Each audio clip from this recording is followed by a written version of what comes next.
సాధారణంగా దేవాలయాలు ఏదో ఒక ప్రత్యేకతను కలిగి ఉంటాయి. హాసనాంబ దేవాలయం గురించి విన్నారా? ఈ దేవత ముందు అన్నం పెడితే ఏడాదైనా చెడిపోదట. ఎక్కడ? ఏమిటి? అన్న వివరాలు చూద్దాం. హాసనాంబ దేవాలయానికి ఒకటి కాదు, చాలా విశిష్టతలే ఉన్నాయి. ఈ దేవాలయ భక్తుల్లో మాజీ ప్రధానుల నుంచి ఎంతోమంది శాస్త్రవేత్తలు కూడా ఉన్నారు.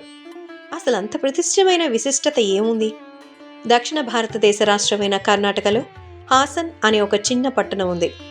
ఆ పట్టణంలో అమ్మవారి పేరే హాసనాంబ. హాస్యం అంటే నవ్వు అని అర్థం. ఇక్కడ దేవత సదా నవ్వుతూ ఉంటారు కాబట్టే ఆ దేవతకు హాసనాంబ అన్న పేరు వచ్చిందని చెప్తారు. అంతేకాకుండా తన భక్తులను ఎవరైనా హింసిస్తే అంతే ఉగ్రరూపంగా మారిపోతారు.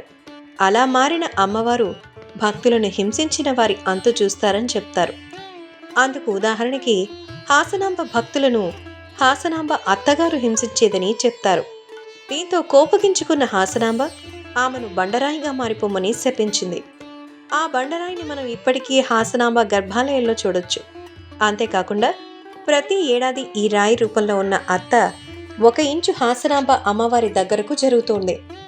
అలా ఒక రాయి మరో రాయి వద్దకు ఎలా జరుగుతుందన్న విషయంపై మాత్రం శాస్త్రవేత్తలు ఇప్పటికీ సమాధానం చెప్పలేకపోతున్నారు. ఎప్పుడైతే ఆ అత్త రూపంలో ఉన్న రాయి హాసనాంబ అమ్మవారి వద్దకు చేరుతుందో అప్పుడు కలియుగాంతం అవుతుందని నమ్ముతారు. ఇక ఈ దేవాలయం ఏడాదికి ఒక్కసారి మాత్రమే తెరుస్తారు. అందులోనూ 7 రోజులు మాత్రమే. దేవాలయంలోని అమ్మవారిని దర్శించుకోవడానికి అనుమతి ఉంటుంది. ఈ సమయంలో కేవలం కర్ణాటక నుంచే కాకుండా భారతదేశంలోని వివిధ రాష్ట్రాల నుంచి లక్షల సంఖ్యలో భక్తులు అమ్మవారిని దర్శించుకోవడానికి వస్తారు. 7 రోజుల తర్వాత ఈ దేవాలయాన్ని మూసివేస్తారు. ఆ సమయంలో నెయ్యితో వెలిగించిన దీపాన్ని హాసనాంబ విగ్రహం ముందు ఉంచుతారు.